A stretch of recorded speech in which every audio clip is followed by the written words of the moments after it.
Imagine that you're the person who has an above top secret security clearance and you are university trained. You have a degree in psychology with a minor in journalism. The government hires you to become a disinformation agent.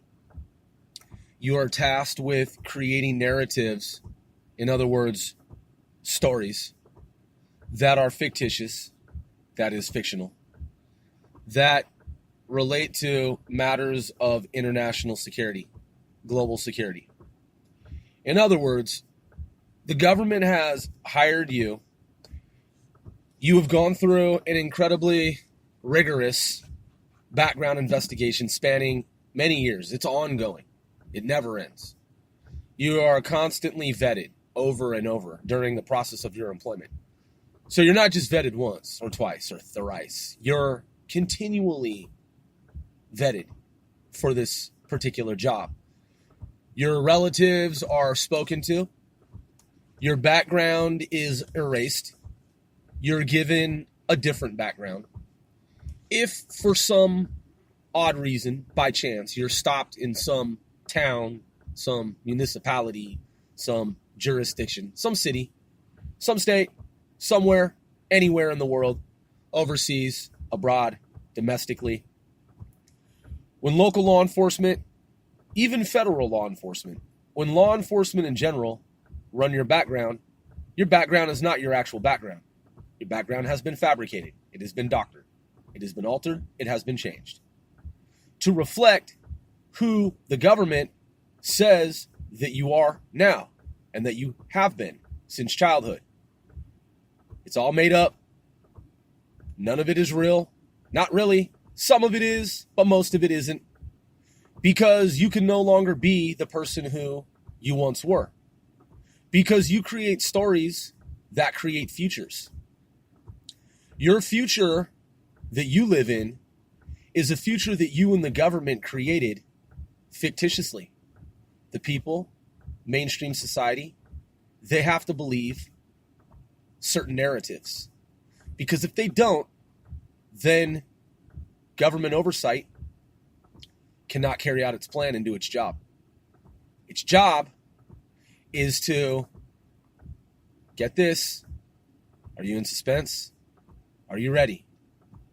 Its job is to pull the wool over your eyes and to lead you to believe that you live on a planet called Earth and that we went to the moon and saw nothing other than moon, rock, dust, soil, sediment, and that's pretty much it. That's what you were told. You weren't shown the reality which government disinformation agents were quick to create, fabricate, broadcast, which is that on the moon there are alien beings, extraterrestrials, their technologies, in other words, cities, domes, buildings, facilities, satellite dish structures, and other types of infrastructures. Those buildings and those beings have existed for billions of years.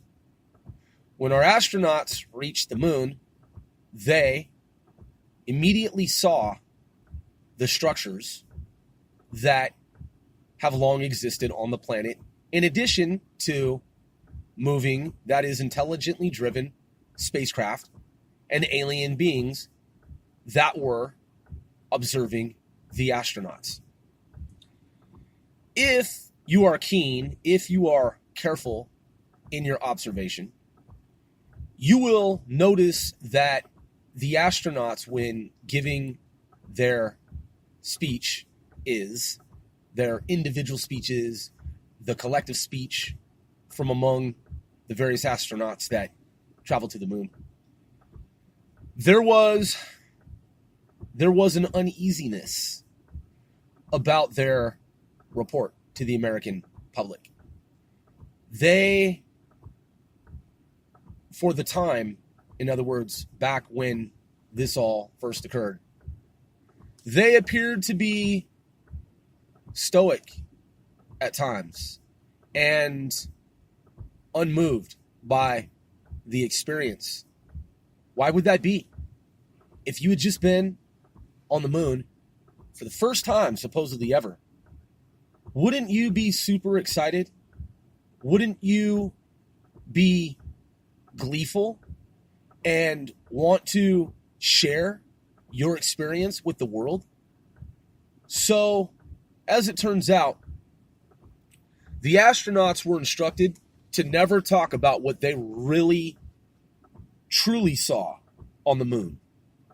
Because if they were to do so, in other words, if they were to violate that agreement, that is non-disclosure agreement, with our United States government, it would, according to the government, in the government's view, upset the balance of power.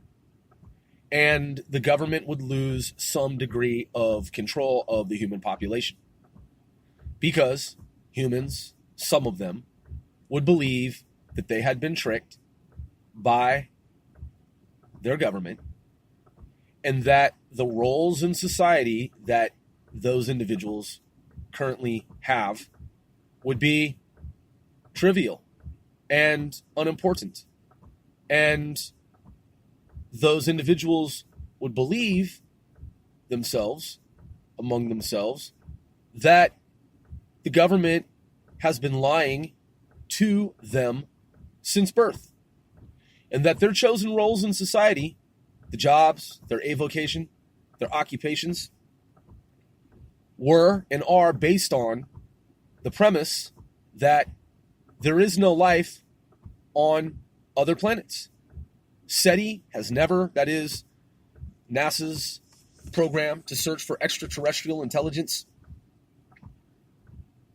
If these humans were to find out that their chosen fields, their chosen careers were and are based on the foundational belief system, premise again, that there is no life on other planets, and so on Earth, the only thing to do, really, in order to survive, is to work a job, pay bills, pay taxes to the United States government, and go about their daily lives, doing whatever it is that these individuals do.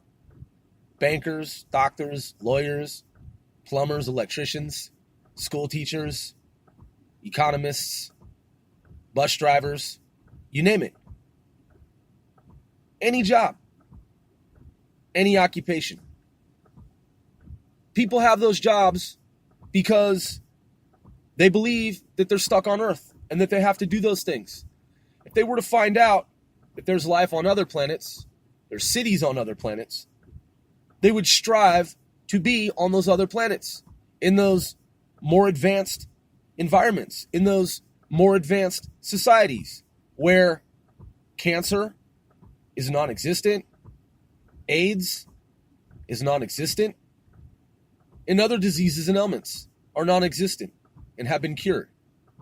Some humans would believe that they have been deceived by their government, and so it wouldn't be good, according to some planners.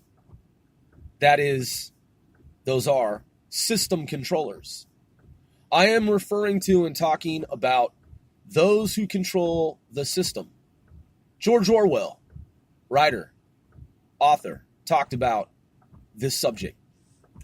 What if humans were to find out that walking among humans are humanoids that were designed to be stewards, thus custodians of planet Earth? That, similar to movies in which humans have become transhuman, and that we have reached a level of technological sophistication such that we can swap out our souls and bodies and we can move from one body, one shell to another and live basically indefinitely over the course of zillions of eons, what if someone were to find out that there are humanoids on Earth that appear to be human, that are in some way human, and that those humanoids can live for millions and billions of years, that their bodies, their shells, can be regenerated over and over, and that they are here as watchers to watch this planet, because there are extraterrestrial intelligences that don't die at 100 years or less, that don't die after hundreds of years. They are advanced beings that can live indefinitely. They have reached a level of technological sophistication such that they are able to traverse the stars, the cosmos, different galaxies, different star systems, and they are able to regenerate their bodies over and over, just like a 3D printer. They just keep printing whatever organs, whatever bodies, whatever biological systems, whatever they need, they can make it. They can print it, they can materialize it, and it functions the way that it's intended to function, over and over, perpetually. When you hear about gray aliens that come to Earth, that abduct humans and conduct biological tests on humans, what types of tests are these grays conducting? Some people would argue that these grays are benevolent beings. Some would argue that they're malevolent, but I think that a vast majority of researchers would say that the grays are benevolent because they mostly return humans to Earth after these tests have been conducted and carried out. If one observes research, data, empirical evidence, information, going back to the first alleged gray abduction, you will find that humans have mostly always been returned to Earth, and that decades have passed, and many of these humans have gone on record, that is, on camera, on television, media broadcast, and have given testimony, provided testimony, information in terms of those experiences. Those gray abductees, in other words, those who were abducted by the gray aliens from Zeta, those humans are still with us. They're still alive, because it is believed that the grays really truly mean us no harm, that they are some type of entity, some type of collective that was designed to oversee Earth. Others argue that the Zetas, they have a more nefarious, more malevolent purpose, goal, aim, objective. Albeit, if that were the case, why would they return humans to Earth time and time again, unharmed, and allow for those humans to live out their lives? And this has been going on for hundreds of years. I don't have the answer. The point is, going back to the beginning of this podcast, there are individuals who are tasked by the government as disinformation agents to create narratives so that humans largely don't think about these types of things. And if they do, the government seeks to shape the thoughts and the views of those individuals, to try to steer those individuals down a different path of thinking and thought process. Because humans are finding out more and more about alien extraterrestrials that have been transiting, that is, traversing our planet, visiting for billions of years. Every day, more and more, increasingly, you're seeing videos on YouTube, social media, from people from around the world who have recorded unidentified aerial phenomena, unidentified aerial craft, spacecrafts, UFOs, objects that are clearly not of Earth, terrestrial origin. Some of the videos obviously are doctored. Some of them are not doctored. And it is obvious that some of them are genuine, legitimate, and very real, bona fide. So in that, again, that leads me back to the whole notion of the disinformation agent. The Orwellian, George Orwell, that is, right out of 1984.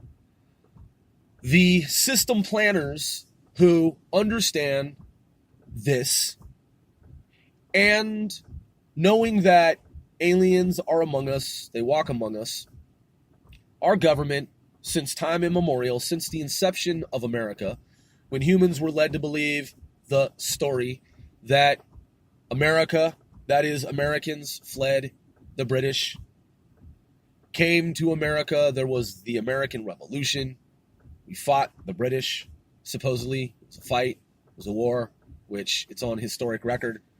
And then America was formed, and America was this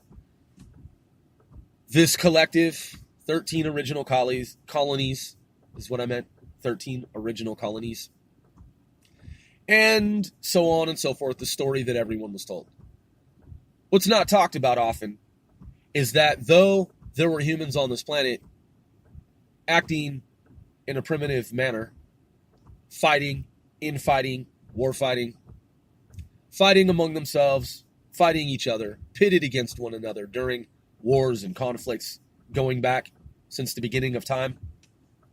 There have also been humanoids on this planet that are not from this planet interacting with those humans.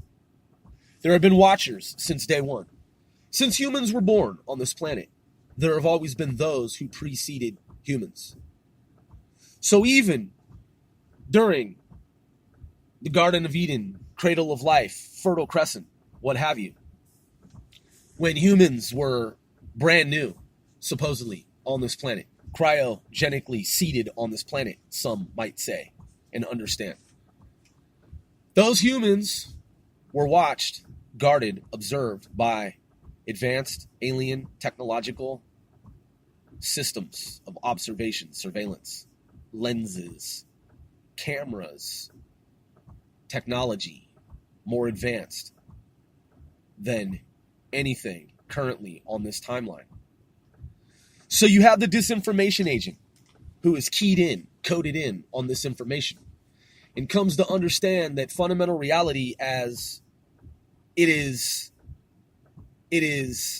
inculcated among the minds of children in our school systems during childhood is not what those children are taught. The disinformation agent is keyed in and coded in that the reality, that is the deeper reality of this earth, is such that it is very ancient, beyond the comprehension of average mainstream society. And that in order to maintain and keep balance within this real world matrix, these disinformation agents must create certain narratives to keep the general public population believing certain things so that markets will flow smoothly, markets can be micro-controlled, the economy can continue to function, the central bank, central banks, the Federal Reserve can function in the way that they were instituted, created, erected, founded to function and operate. The various countries around the world can look and appear as if they're fighting each other at different times over different issues, whereby those countries, they bicker back and forth and argue about trade, tariffs, things of this nature. While at the same time, behind the scenes, there are system controllers that control all global world governments and ensure that the system is micro-controlled beyond the perception of the average human in society. So, am I the first person to make known this information? Absolutely not. George Orwell, 1984. In the book, spoiler alert, if you have not read 1984, humans didn't know what was what in terms of the different countries that were said to exist. Humans were told rather, this country's here, this country's there, that country's over there, and that country's over there, blah, blah, blah. But humans were so blinded by the brainwashing process of the system oversight planners, the shadow government, the government, and its factions within, that they didn't really even know so much what countries were what.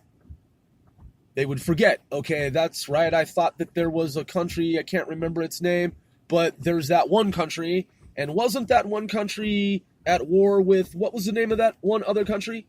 Because these humans were brainwashed and they were medicated on a daily basis. And their whole purpose, function, was to work for the system, to do their job on a daily basis, whatever that job was, and to not really so much think about the larger scope of it all outside of their general location, outside of their microcosm, outside of their little bubble world, if you will. It wasn't exactly a bubble, but you can think of it, using an analogy, as a bubble. They lived in a very small world. They didn't have to think too much outside of their daily lives, their jobs that they had. So they would go to work, they would get off work, similar to Aldous Huxley's book, Brave New World. They would be medicated. They would receive some type of pill at the end of the day, some type of elixir, some type of medication that would make them feel well. They would feel okay. They would feel all right. And they would feel good and then go back to work each and every day. That is how the system was controlled. That is how the system was run. That is operating, managed. So those daily workers would do their jobs. And sometimes they would be told that one country had a problem with another country, but it was unclear as to what was really what and who was really at odds or at war or bickering or quarreling or going back and forth in terms of arguments and disputes. It was unclear as to who was all involved in that, because it was all false. They were all false narratives. Those countries were not really truly at war with each other. They were just made to appear as if they were at war with one another, to give the impression that humans have some type of free will and that they are in control of their governments, when in fact alien extraterrestrial biological entities that are advanced have been in control the whole time. So the narrative is that we went to the moon and at some point try to get back there.